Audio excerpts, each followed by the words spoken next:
창세기 15장 1절부터 15장 전체를 봐야 되는데요. 제가 시간이 그렇게 많지 않기 때문에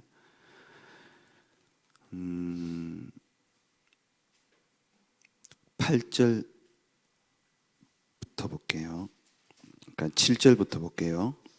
또 그에게 이르시되 나는 이 땅을 네게 주어 소유를 삼게 하려고 너를 갈대아인의 우르에서 이끌어낸 여호와니라. 그가 이르되 주 여호와여 내가 이 땅을 소유로 받을 것을 무엇으로 알리이까?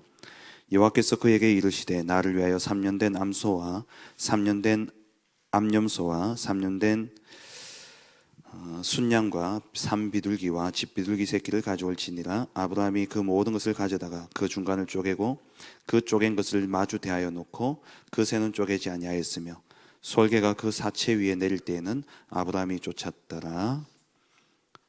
그 다음 여러분 15장은 오늘 가셔서 읽어보시기 바랍니다.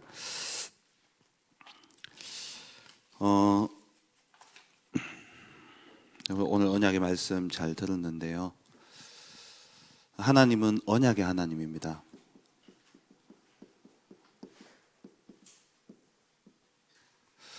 그래서 하나님을 일컬을 때에 우리가 신실하신 하나님이라고 이야기하죠.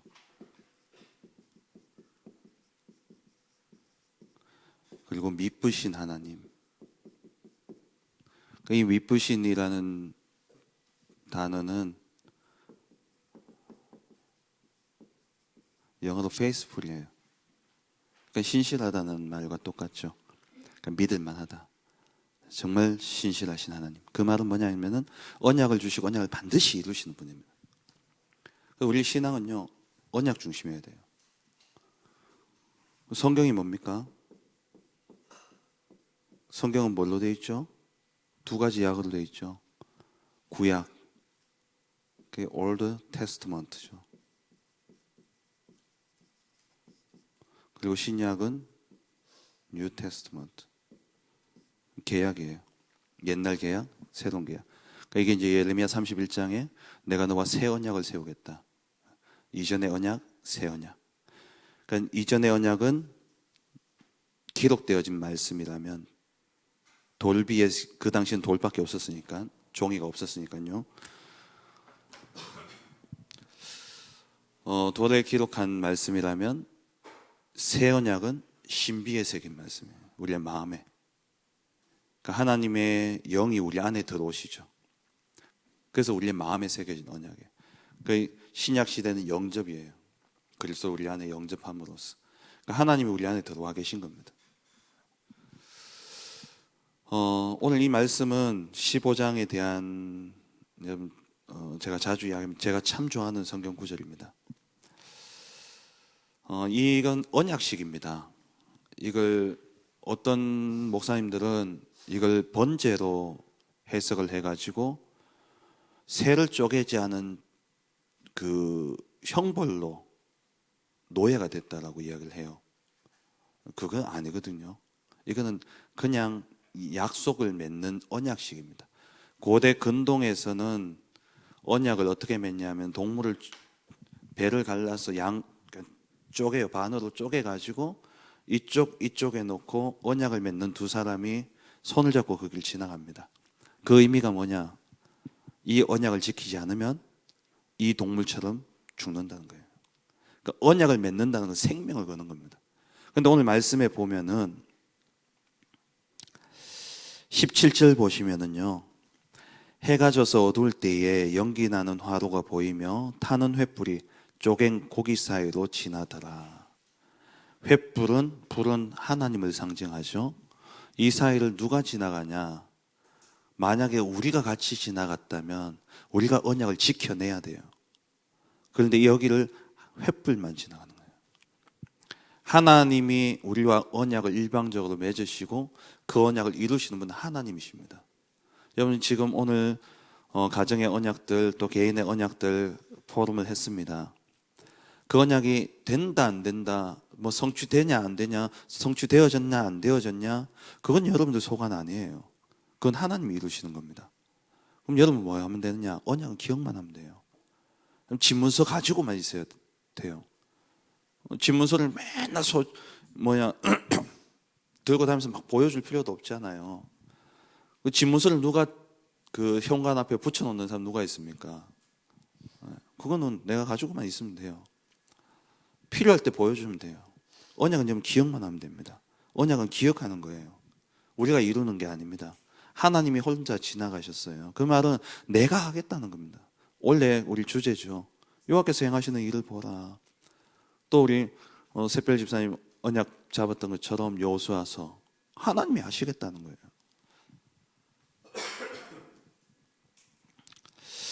진짜 여러분 언약은요 기억만 하시면 돼요.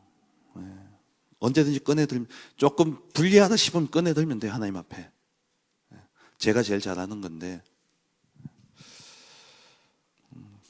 목사 되고 난 다음에 이렇게 뜻대로 목회가 그러니까 제가 뭐 단독 목회를 해본 적은 없지만 사역을 하는데 사역이 뭐 잘 안 돼요. 뭐 대단하게 역사 일어날 줄 알았는데 뭐 역사도 안 일어나고 뭐 제자 했었는데 뭐 나도 제자인 것 같고 뭐 힘이 쫙 빠질 때 그때 제가 늘 하나님 앞에 들이대는 게 뭐냐면 내가 언제 목사한다 했습니까? 지난주 이야기했잖아요. 하나님이 나를 그렇게 쓰시려면 나를 목사 네, 하나님 그래 원하면 내가 해드릴게요. 네, 이랬거든요. 내가 한다 했습니까? 하나님 하라 했지 않냐고. 하나님 나를 세우신 거 아니냐. 그럼 하나님 은혜 주셔야 되잖아요. 그런다고 역사 일어나냐? 이런 역사는 안 일어나는데 내 마음에 확신이 오는 거예요. 믿음으로. 상황과 환경은 하나도 바뀌지 않았는데 내 마음에 믿음이 임하니까 그게 이제 더 이상 내게 문제가 안 되는 거죠. 그렇다고 또 안 그러냐? 또 그래요. 또 그러는데 또 뭐하냐? 그때 또 꺼내 보는 거야. 언약을 또 생각하는 거예요. 진짜 자식은 내 마음대로 안 되대요. 나도 좀 뭐 잘난 인생은 아닌데 진짜 못난 인생 살았는데 우리 애들 보니까 공부는 저보다 좀 잘하는 것 같은데 영적으로는 저도 영적으로 워낙 헤매고 지난주 말씀드렸잖아요. 교회 안 가고 싶어가지고 제 소원이 뭐였냐? 엄마 품을 떠나는 날 나는 교회 가지 않으리라 그랬는데 그래도 저는 중학교 2학년 때 저희 시골 교회에 우리 집사님 이름하고 똑같아요. 우리 교회 방정희 집사님. 저희 시골 교회는 이제 누나가 한 명 있었는데 불신 가정에서 나오는 누나였거든요. 이름이 방정희였어요. 이 누나는 딸 5에 아들 하나예요. 이 딸 5이다 보니까는 농사 다 누가 짓습니까? 그 집이 농사를 크게 지었거든요. 그러니까 딸들이 이제 크니까는 아버지가 주말만 되면 이제 밭일을 시키는 거예요. 근데 이 누나는 항상 교회 와가 앉아 있는 거예요. 끌려가더라도. 이해가 안 되는 거예요, 저는. 내 같으면 뭐 일하는 건 싫지만 교회는 안 오잖아요. 그런데 맨날 와가 끌려가면서도 핍박받으면서 그런 거예요. 지금 선교사님 와이프 돼가지고 중국 선교 갔다가 지금 제가 들어와 있는 걸로 알고 있는데 대학 때 선교단체하고 진짜 믿음 좋았거든요. 제가 그 누나 영향도 많이 받고 그랬는데 그때 저는 혼자 질문했거든요. 도대체 하나님을 믿는 게 어떤 거기 때문에 절에 맞아가면서도 오고 저렇게 할까? 그러면서 제가 하나님께 잠깐 기도했을 때 하나님 나도 그때 제가 무슨 생각이 드느냐 차라리 나도 불신자였으면 내 신앙 가지고 신앙생활 했을 텐데 이게 믿음의 과정이 그땐 철도 없으니까 그게 얼마나 축복인지 이제는 알지만 억지로 끌려와가 앉아있으니까 이건 내 신앙도 아니고 내 신앙 찾을 기회도 없었던 것 같고 저는 그래도 그 고민이라도 했는데 우리 애들 보니까 아무 감각이 없고 제일 답답한 게 영적 욕심도 없고 고민도 없고 그런 거예요. 목사 딸이니까 뭐 와가지고 근데 그래 힘 빠질 때마다 또 뭘 꺼내보겠습니까? 언약을 꺼내보는 거예요. 우리 수인의 이름이 지킬 숫자에 끌 인자거든요. 복음 지키고 복음으로 모든 사람을 인도한다. 누가복음 1장 11절에서 14절에서 17절 말씀인데 많은 사람을 여호와께로 인도한다는. 그래 언젠간 하나님이 그렇게 쓰시겠지. 또 언약 붙잡고 힘을 얻고 믿음 고백하고. 근데 그게 제 분노 게이지는 낮추지 않더라고요. 빵빵 터지기도 하던데. 예. 터지고 난 다음에 늘 언약 붙잡는 게 문제죠. 돌아서서 이제 또 언약 붙잡고 그러는데, 언약, 이 언약의 히브리어로 언약을 베리트라 그러거든요.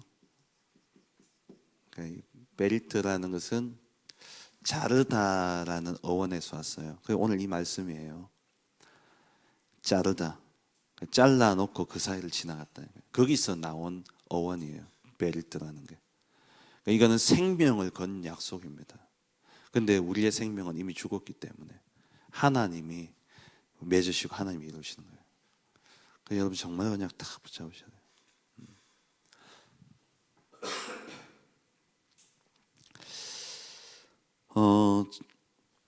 창세기는 이번 제가 매주 올지는 모르겠는데 매주 와야 됩니까?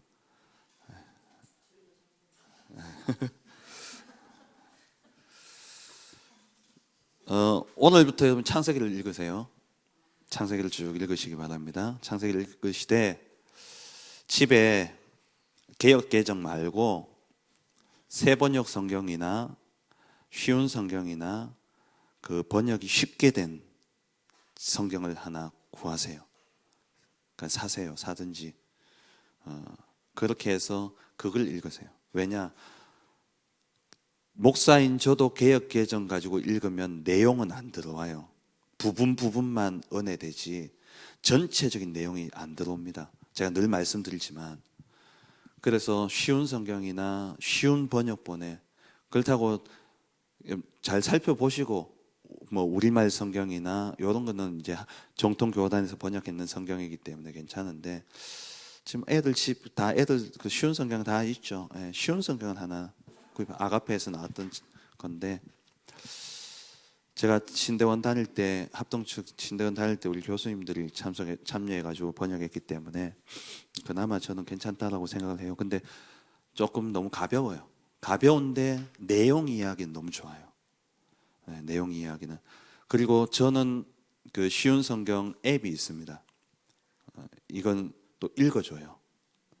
그래서 우리 애들 자기 전에 틀어놓고 들으면서 자기도 하고, 유건이 같은 경우에도 들으면서 자고 난 다음에 나중에 다음 일어났을 때, 예전에 지금보다 더 어릴 때, 지금은 제가 그렇게 성경 틀어놓고 잘 안 하는데 그때 물어보면 내용을 알더라고요. 그러니까 이게 쉬운 성경이 그게 좋아요. 그래서 창세기를 좀 읽으세요. 창세기는 시작입니다. 창세기는 언약의 시작이에요. 모든 것의 시작을 알리는 책, 언약의 시작을 알리는 게 창세기입니다.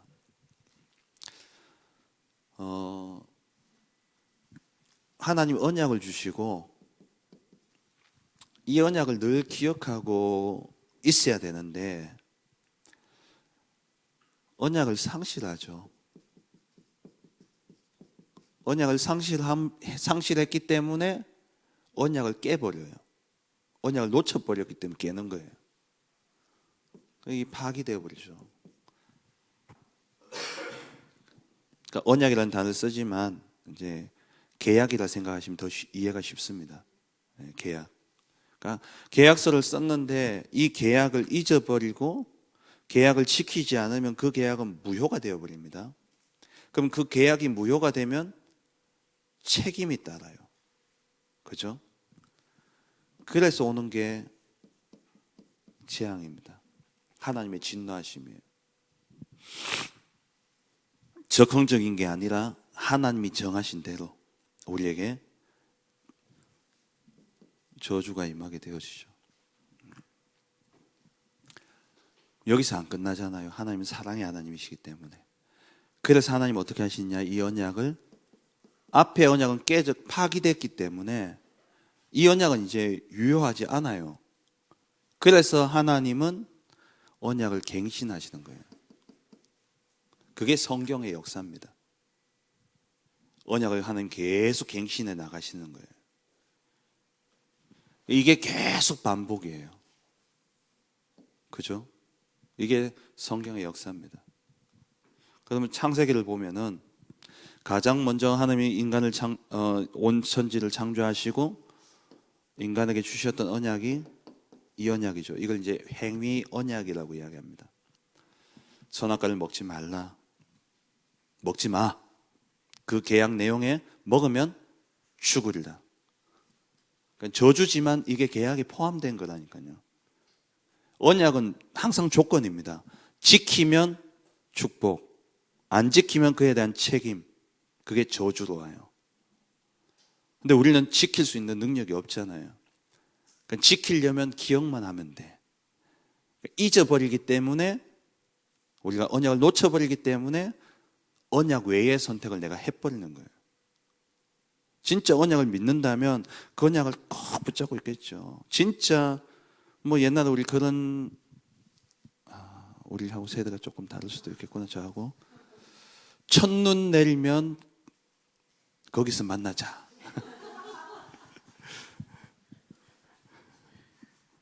진짜 사랑하고 그걸 기다리고 있는 사람 첫눈 내리는 날 거기 가서 기다립니다.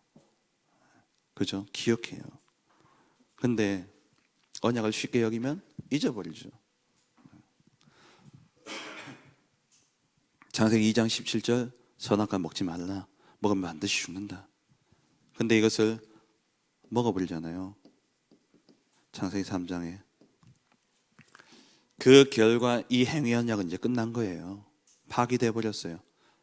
그리고 찾아온 결과 책임을 져야 되죠. 죽어야 돼요. 그래서 찾아온 게 죽음입니다. 영적 죽음. 영적 죽음이 찾아왔고 그 결과 육신의 죽음도 찾아왔어요. 왜? 물론 성경에 그 내용은 없지만 우리가 성경의 말씀으로 유추할 수 있는 것은 에덴 동산 안에 있을 때에는 하나님이 선악과만 먹지 말라 그랬지 생명나무 열매는 먹지 말라는 말이 없기 때문에 먹었지 않겠냐. 그래서 원래 인간은 영원한 생명을 가진 존재예요. 질병도 없고. 근데 선악과를 먹는 순간 하나님의 법이 뭐냐, 죽는다 했는데 이 죽음을, 물론 영적인 죽음은 그렇지만 그건 바꿀 수 없겠지만 모르겠어요. 생명나무 영적인 것도 살릴 수 있는지 그건 하나님과의 관계이기 때문에 그건 모르겠어요. 그렇지만 육신적인 것만 봤을 때에 거기에 대한 책임을 져야 되는데 선악과를 먹어버리면 영생을 얻을 수 있기 때문에 하나님 추방을 시킨 겁니다. 그리고 화양검을 둬가지고 지킨 거예요. 그리고 이제 찾아온 게 영원한 죽음이죠. 그 결과 지옥에 이르게 되어지는 겁니다. 그리고 하나님이 다시 언약을 갱신하시죠. 이제 우리의 행위는 안 되는 겁니다. 그래서 하나님이 해결하시기 위해서 내가 여자의 후손을 보내시겠다는 겁니다. 이 언약을 주셨어요. 그리고 근데 이 언약을 쭉 붙잡고 와야 될 인간이 창세기 6장에 가서 바벨탑 시대, 네필림 시대가 오게 되어진 거죠.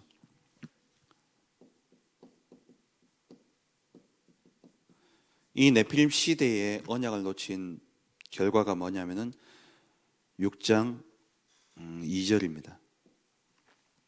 성경을 따라 넘겨가면서 볼게요. 6장 2절. 하나님의 아들들이 사람의 딸들의 아름다움을 보고 자기들이 좋아하는 모든 여자를 아내로 삼는지라. 이게 뭡니까? 보암직도 하고 먹음직도 하고 지혜롭게 할 만큼 탐스럽기까지 한 나무인지라. 그러니까 이번 주 강단 말씀대로 마귀의 왜곡된 시각. 그러니까 언약 놓치면 우리는요 왜곡된 시각으로 보게 돼요. 그래서 결국에는 육신 따라갑니다. 나 중심이 되어지고 육신 따라가게 돼 있어요. 그 결과가 뭐냐? 네필림이에요. 네필림 시대가 왔죠. 이 네필림을 보통 주석을 보면은 거의 모든 주석은 네필림에 대한 해석이 거인으로 나옵니다. 거인으로 나와요. 유 목사님은 이제 이것을 원어적으로 풀어서 이제 나팔이라는 단어가 이제 떨어지다라는 것인데 이게 히브리어는 임이라는 게 붙은 게 복수예요. 임마누엘 할 때 임자가 우리 복수거든요. 그래서 네필림 떨어진 자들. 그래서 마귀, 사단, 악한 존재 그렇게 영적으로 보는 거죠. 원래 문자적으로 보면은 이거는 거인입니다. 지금도 우리 여러분 성경에 숫자 1이 쓰여 있죠. 그 제일 밑에 관주에 보면은 해석이 장부라고 나올 거예요. 거인이에요. 근데 어쨌든 뭐 거인이든 사단이든 결과는 뭐냐? 결과는 죄악이 가득하다는 겁니다. 이 사람들이 생각하는 것이 전부 악한 거예요. 5절 말씀에 죄악이 세상에 가득했다. 그럼 이 죄는 뭘까요? 얼른 여러분 돌아간 거 윤리 도덕이에요. 그 죄 아닙니다. 이건 창세기 3장의 그 죄예요. 하나님을 떠난 죄예요. 하나님의 아들들이 단순히 사람의 딸들을 보고 결혼했는 이게 문제가 아니라 하나님을 이제 저버린 겁니다. 하나님을 저버리고 내가 원하는 대로 자기 인생의 결정권자가 자기 돼가지고 자기가 선택하고 자기가 가는 창세기 3장은 똑같은 문제예요. 결국 언약을 깨는 이유는 한 가지입니다. 내가 결정권자가 되기 때문에 언약을 깨는 거예요. 거기서 오는 겁니다. 그래서 오게 되어진 게 홍수죠. 저주.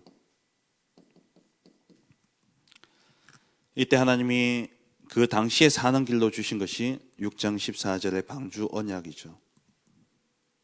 방주의 언약이 방주 안에 들어가면 다 살 것이다. 이 저주에서 해방되어지는 언약. 그럼 이건 요때예요. 이게 영적 의미로 그리스도 의미하기 때문에 우리가 이 방주 언약을 붙잡지. 지금 방주 안에 들어간다고 뭐 다 사냐? 그건 아니잖아요. 이 당시에 유효했던 언약. 그리고 그 뒤에 하나님 또다시 언약을 또 다른 언약을 주시죠. 그게 9장 11절의 무지개 언약입니다. 무지개 언약은 뭐냐? 하나님 다시는 이거는 시대를 전체를 두고 주신 언약이에요. 내가 다시는 물로 사람을 심판하지 않겠다는 거예요. 땅을 멸하지 않겠다. 온 사람을 다 죽이는 일은 물로 죽이는 일은 이제 없을 것이다. 지면을 쓸어버리는 일은 없을 것이다. 그것을 무지개로 늘 보여주는 거예요. 우리는 무지개 보면서 저도 그렇게 생각해 본 적이 별로 없던 것 같아요. 무지개 보면 아 이쁘다. 야 무지개다 이렇게 봤지. 저는 우리 얼마 전에 태어나서 처음으로 반원 무지개를 처음 봤어요. 우리 택포를 지난번에 떴잖아요. 반원 무지개가 떴다. 무지개 보면 이렇게만 제가 봤지. 쌍무지개는 봤지. 반원 무지개 처음엔 와 신기하다 사진만 찍었지. 그게 홍수 언약 안 준다는 그 기억도 안 나던데. 일단 저는 홍수를 안 당했기 때문에 그 언약을 주신 거예요. 근데 결국 크게 흐르는 언약의 이 언약의 중심의 사상은 뭡니까? 하나님 사랑입니다. 사랑하기 때문에 언약을 주시는 거예요. 왜? 그 안에서는 보호받거든요. 그 안에서는 모든 게 보장되어지거든요. 그래서 하나님이 이걸 준 거예요. 선악과가 사랑입니다. 제약이 아니고 통제가 아니라 선악과는 사랑이에요. 그것만 안 먹으면 모든 게 다 허용되는 거예요. 그런데 그거 먹음으로써 모든 걸 다 잃어버렸잖아요. 인간이 그렇다니까요. 그 다음에 일어난 사건이 11장의 홍수 사건이죠. 바벨탑 사건이죠.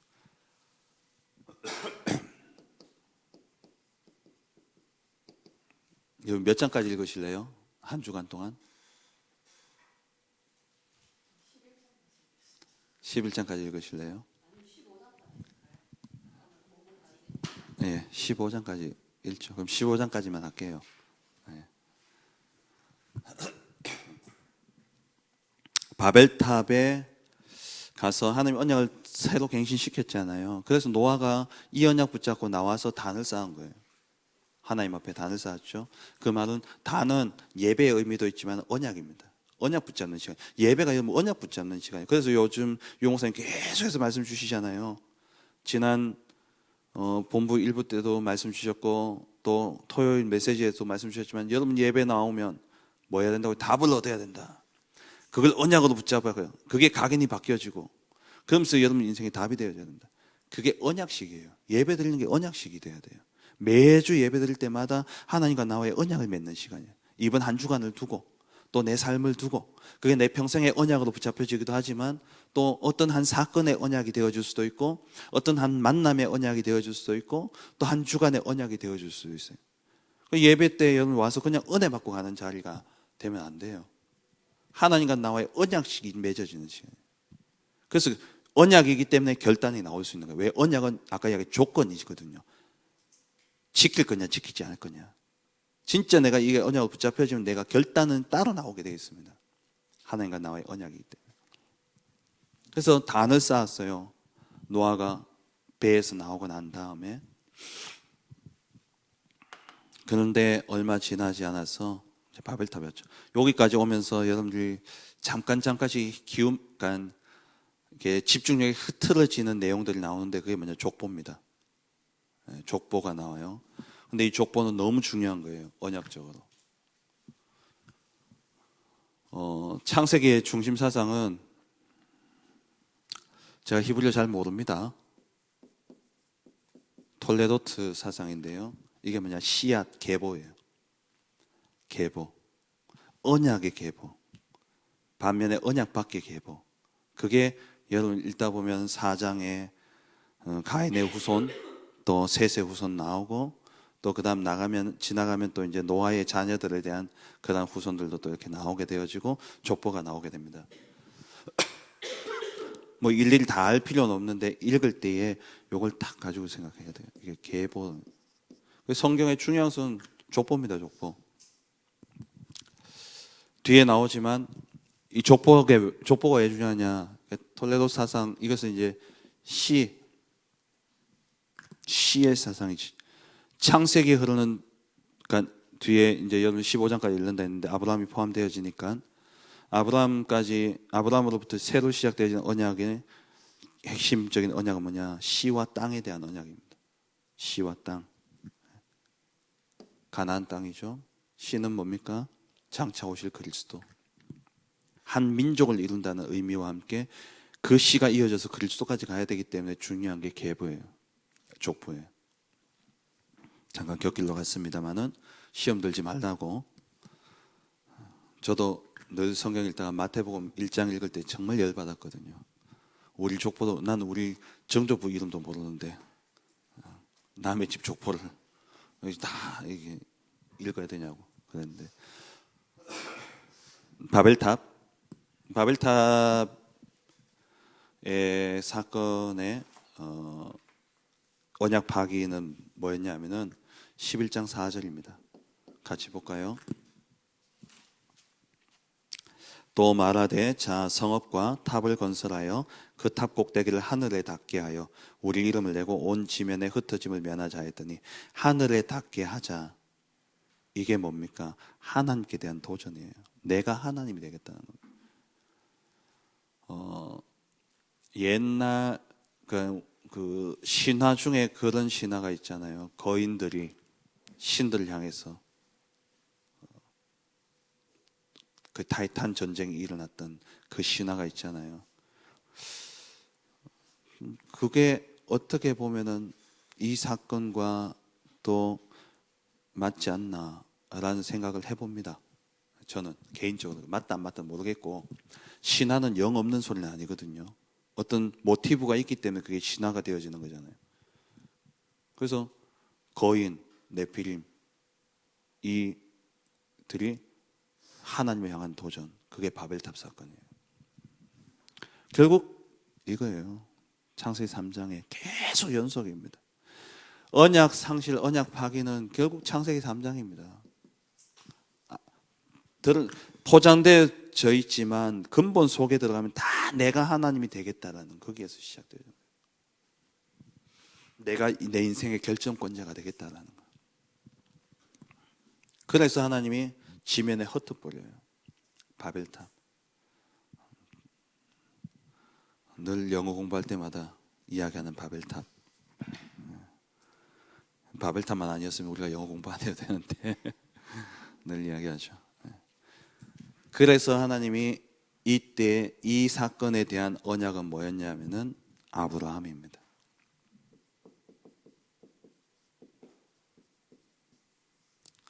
왜 아브라함이냐? 지중해고요. 여기 시나이 반도고요. 이집트고, 여기 시나이 반도, 여기 시내산이 있죠. 그리고 이쪽에 이제 중동, 여기 이제 페르시아만이고요. 여기가 이라크죠. 이라크가 갈대아인들입니다. 갈대아인들이 누구냐? 바벨론의 후예들이 이라크예요. 그 바벨론 사람들이, 갈대아 사람들이, 오늘 11장에 보면 갈대아 사람들이 일어나서 바벨탑을 쌓았거든요. 그러니까 시날 평지, 거기서 이제 이 사람들이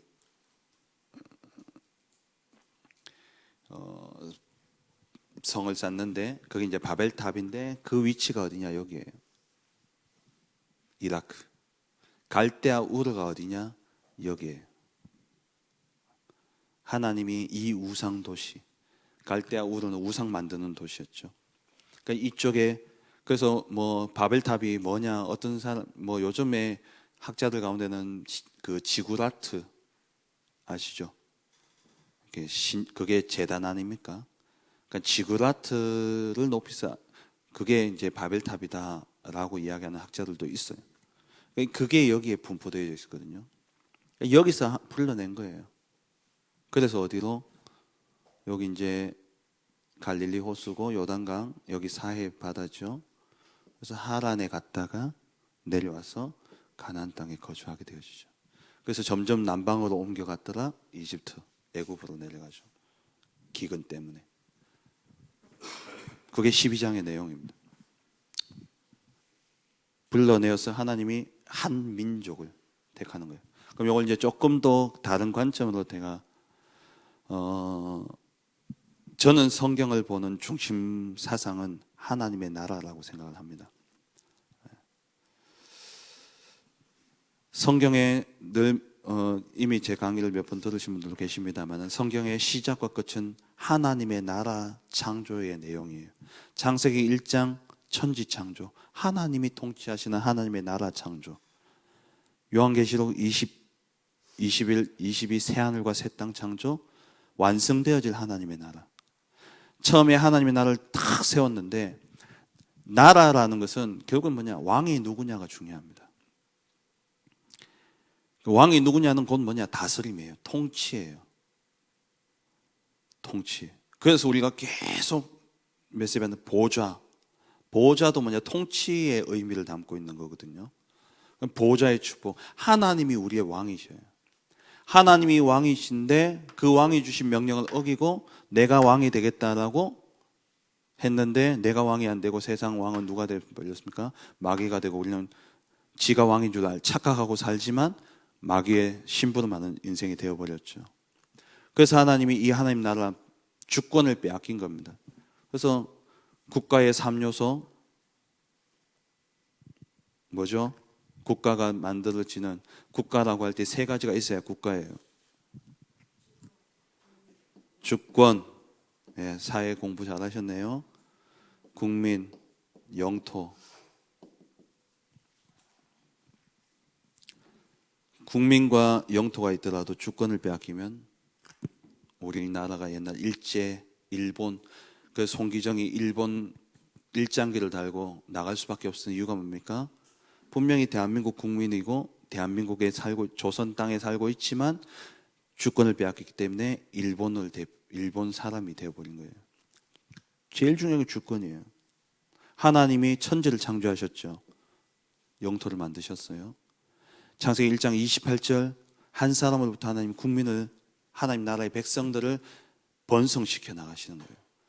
그러면서 하나님이 이들이 하나님의 백성으로 살아가도록 주권을 주셨죠.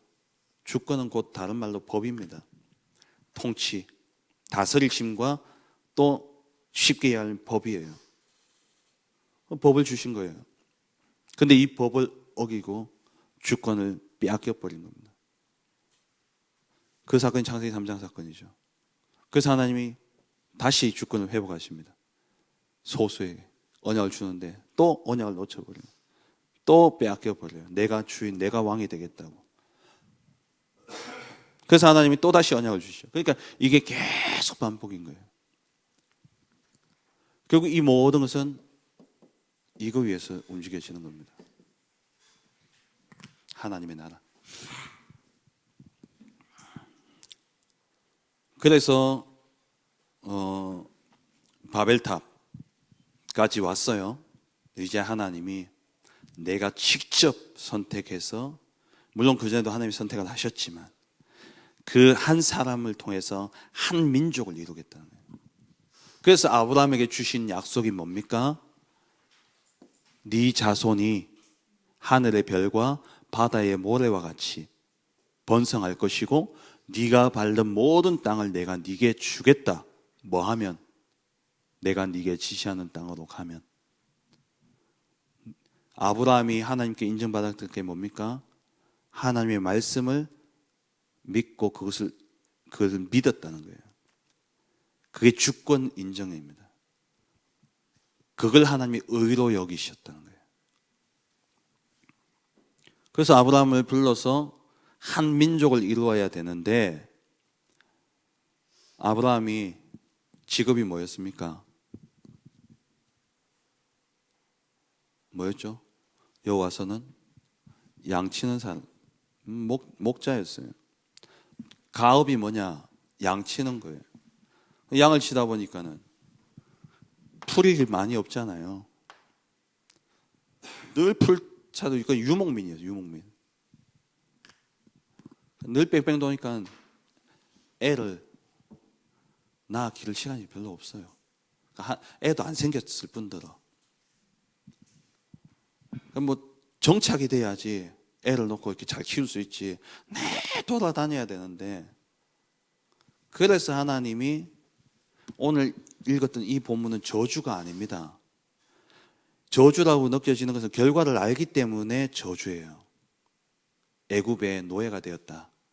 근데 하나님은 애굽의 노예로 집어넣은 게 아닙니다. 애굽의 귀빈으로 넣었어요.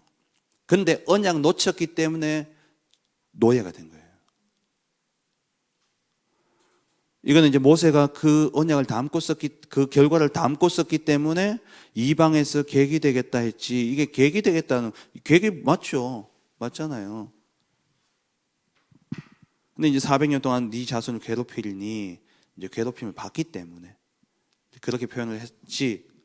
하나님의 원래 뜻은 괴롭힘을 당하게 놔두는 게 아닙니다. 우리 구원해가지고 하나님이 문제 가운데 주는 것은 결국 내가 언약에 대한 책임이에요.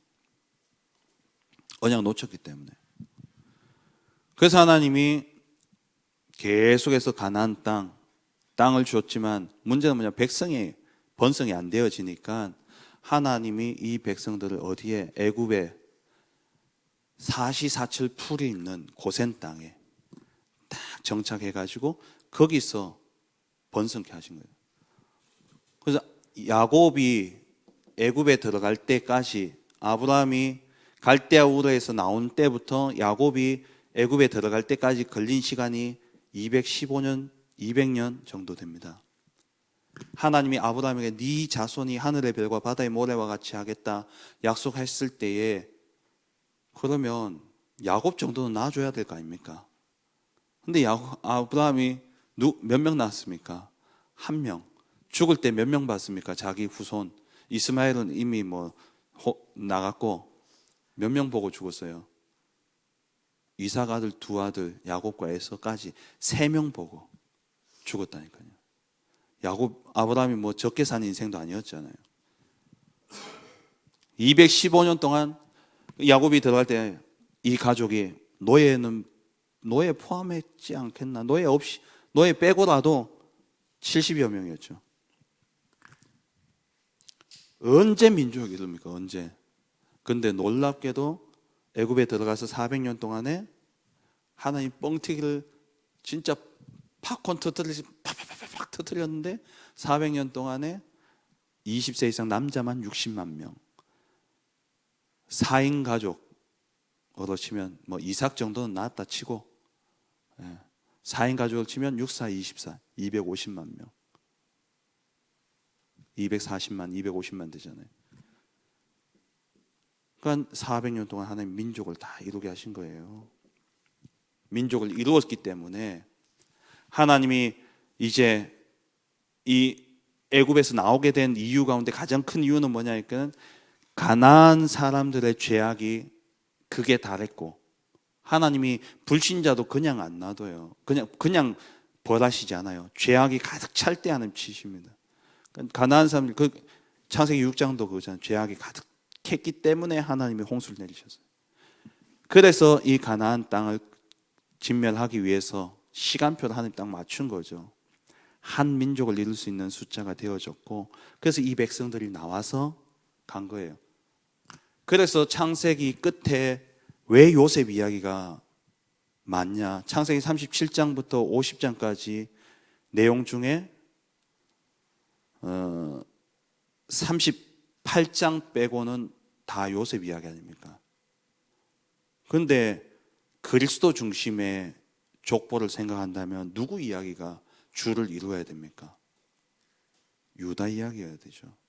그래서 유다 이야기는 38장 한 장 이야기 딱 언급한 거예요. 대를 족보, 아까 이야기 톨레도트 족보 이야기를 위해서 창세기 38장에 유다가 다말 며느리하고 관계해서 아들을 낳는 이제 그 내용이 나오고 그건 이제 언급하고 족보를 이어줘야 되기 때문에 그리고는 이 이야기의 전개는 하나님의 나라를 이루는 이야기로 전개가 이루어져야 되기 때문에 이 민족이 애굽에 들어가게 되어진 이 이야기 그 일에 혁혁한 공을 세웠던 게 요셉 그게 쓰임받았던 게 요셉이었기 때문에 요셉의 내용이 쫙 나오죠.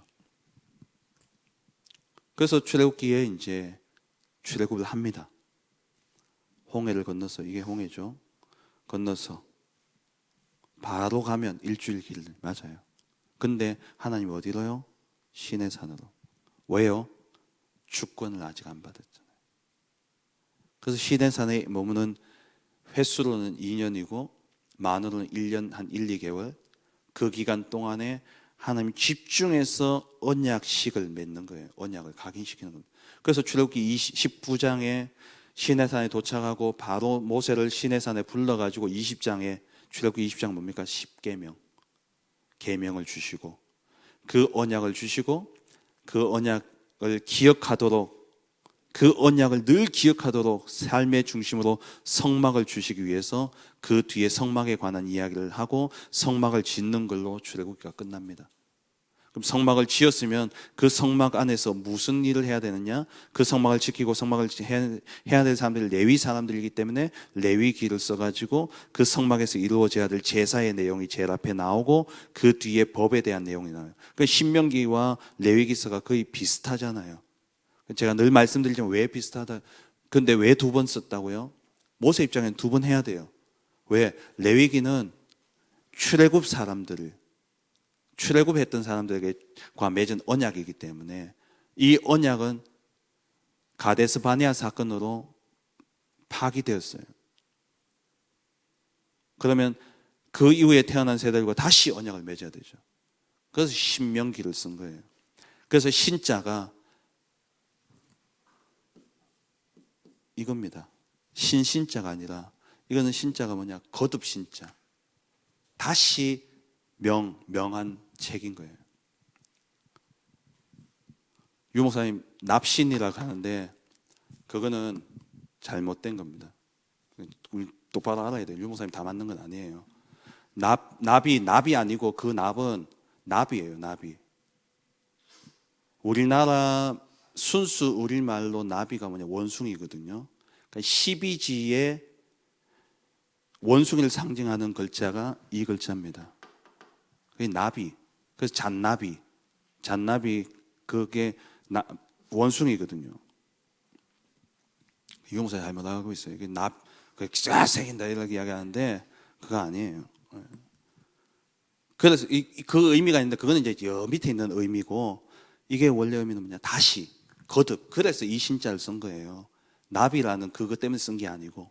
그래서 영어로 신명기가 듀트라놈인데 듀라는 게 뭡니까? 듀스. 거듭. 두 번째. 주는 명령. 그래서 신명기 두 번째. 왜 두 번째 줍니까?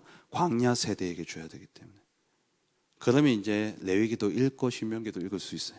저는 이거 몰랐기 때문에 레위기에 피 철철 흐르는 그거 보면서 열 싹 받았는데 신명기 넘어가니까 좀 살겠더라고.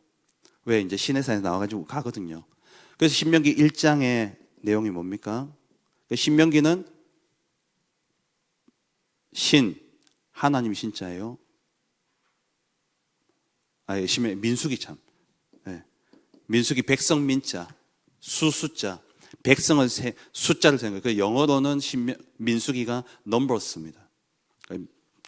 숫자 매기는 거예요. 그 민수기 1장에 백성의 수를 세죠. 왜? 영토 이전에 백성이 준비돼야 되기 때문에 여기서 몇 명 나왔냐? 백성이 준비됐냐? 민수기 1장에 백성이 딱 준비되니까 그때 이제 하나님이 그 전에 언약 맺었고 백성 준비되어졌으니까 이제 뭐 하러 가야 됩니까? 땅 차지하러 가야 되는 거예요. 그래서 하나님이 어디로 원래는 바로 주시려고 했다니까요.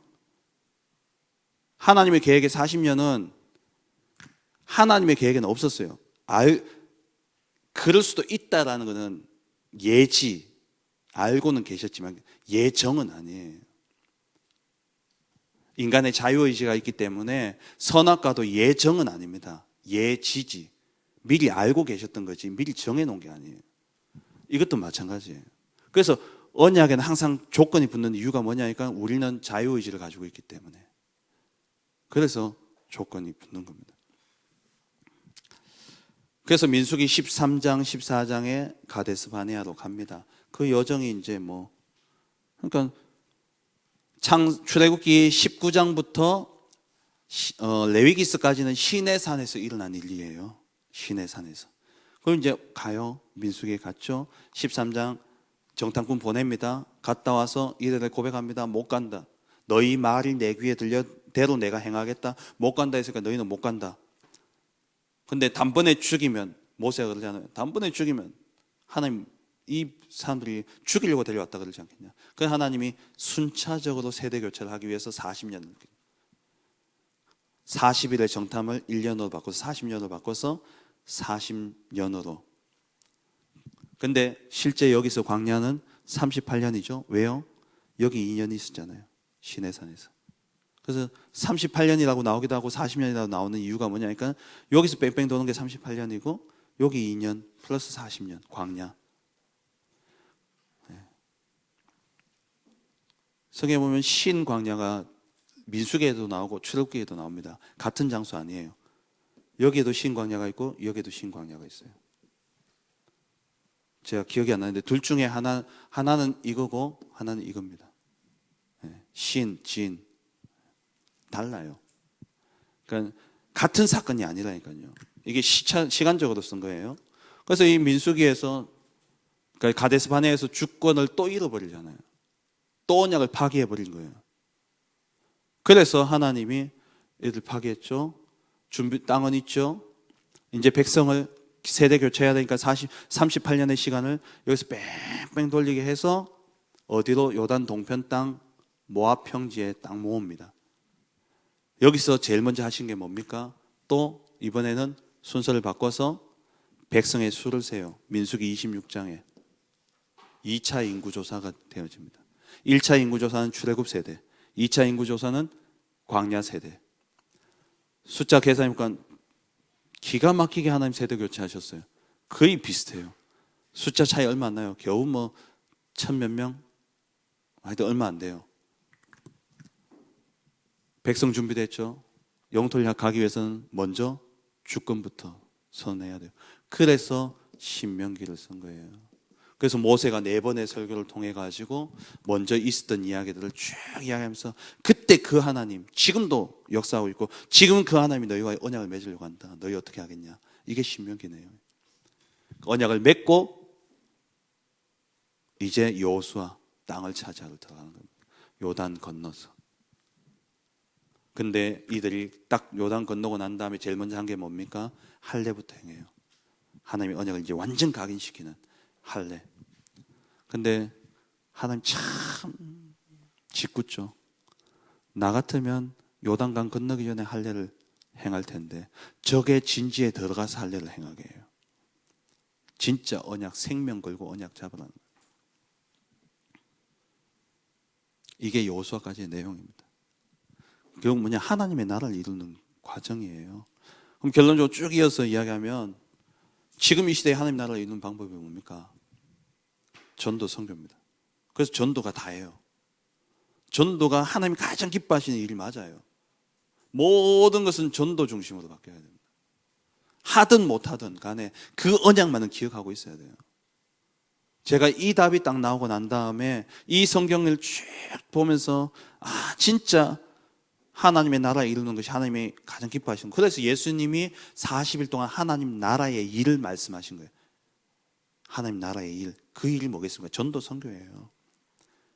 그 하나님 나라의 일을 요약해서 이야기한 게 마태복음 28장 18절에서 20절, 모든 민족을 제자 삼아라. 마가복음 16장 15절 18절, 온 천하에 다니며 이 복음 전파해라. 사도행전 1장 8절, 땅 끝까지 증인되리라. 이게 40일 집중 훈련의 요약이에요. 전도, 선교 다 하죠. 그래서 이 땅에 하나님 나라가 완성되어진 시간표가 언제입니까? 마태복음 24장 14절, 천국 복음이 모든 민족에게 증언되게 해서 온 세상에 전파되리니 그제야 끝이 오리라. 세계 복음화 되어지는 그날 이 땅에 끝이 오는데, 끝이 아니라 새 하늘과 새 땅의 시작, 하나님 나라의 완성. 그러면 뭐냐? 전도, 선교가 다 해요.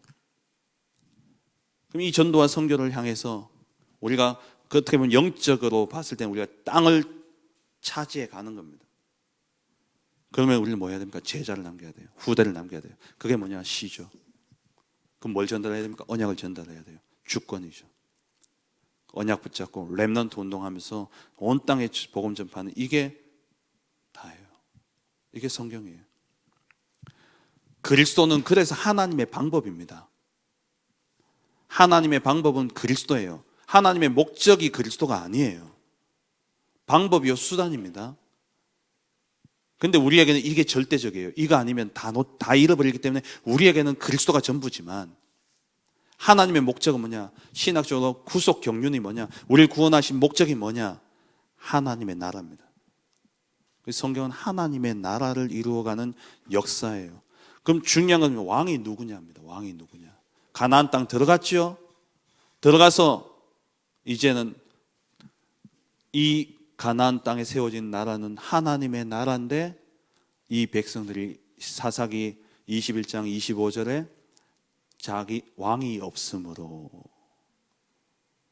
왕이 없어서 없는 게 아니라니까요. 그 말은 창세기 3장인 거예요.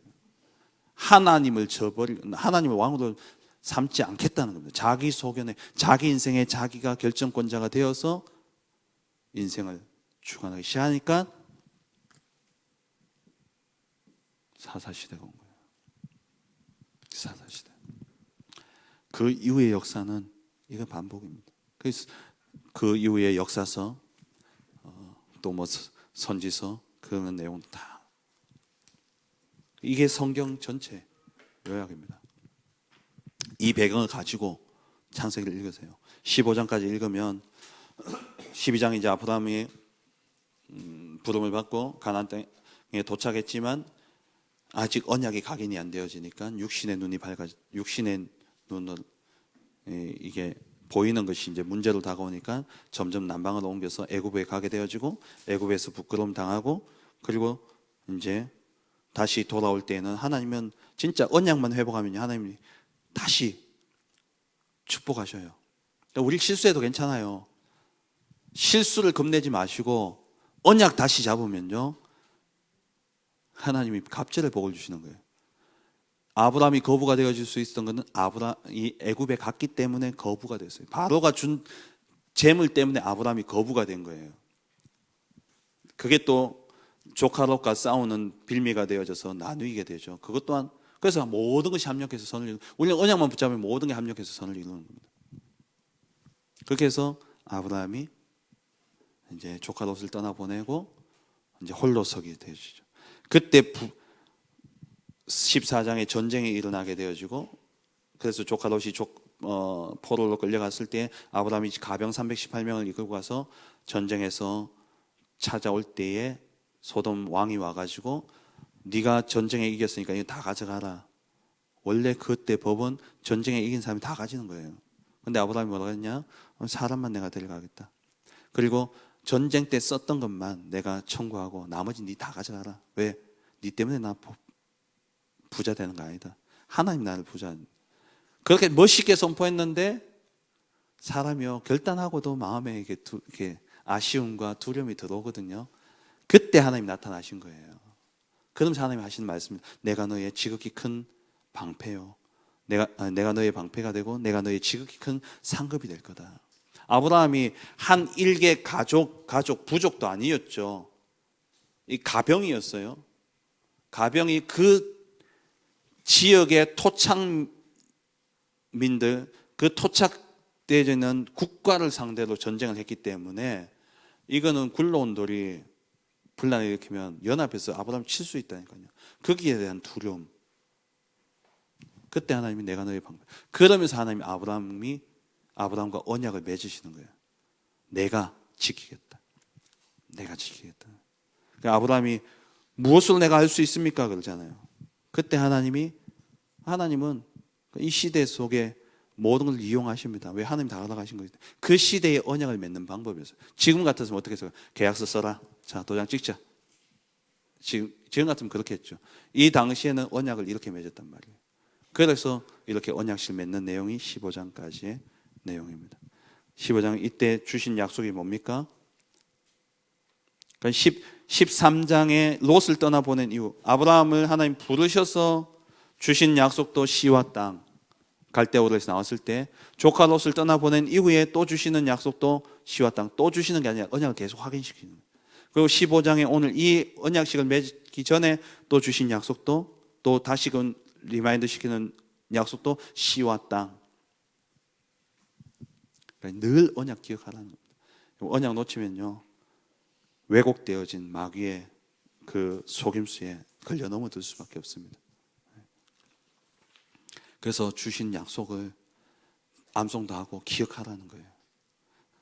참 감사한 것은 그래도 여러분들이 제가 가정에 방문했을 때 또 신방했을 때 주셨던 언약들을 여러분들 언약으로 붙잡고 기도하고 있다는 거, 언약의 가치를 알고 있다는 게 너무 감사하고 그래서 하나님 여러분 일 축복하실 수밖에 없습니다. 여러분 잘나서 아니에요. 약속 때문에. 그래서 우리 약속만 들밀면 돼요. 내 의를 가지고 하나님 앞에 내세울 건 없어요. 주신 약속 가지고 하나님 앞에 언제든지 그럼 하나님께서 그 언약을 이루십니다. 왜요? 신실하신 하나님, 언약의 하나님이시기 때문에. 이제 여러분 성경 읽기만 하시면 됩니다. 모세오경 다 읽고 보면 되겠네요. 여호수아서까지 읽고, 아니 사사기서까지 읽고 만나면 되겠네. 다 했잖아.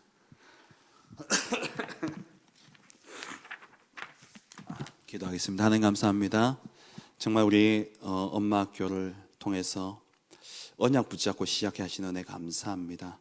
하나님이 이루신 언약, 하나님 주신 언약, 하나님이 이루실 줄 믿고 그 언약을 붙잡사오니 하나님 그 언약을 하나님께서 이루시고 그 언약의 증인으로 우리 모든 엄마들 세우시고 이 엄마들로 인해서 가정과 자녀 후대가 살아나는 응답 있게 하여 주옵소서. 감사드리며 예수 그리스도의 이름으로 기도합니다. 아멘.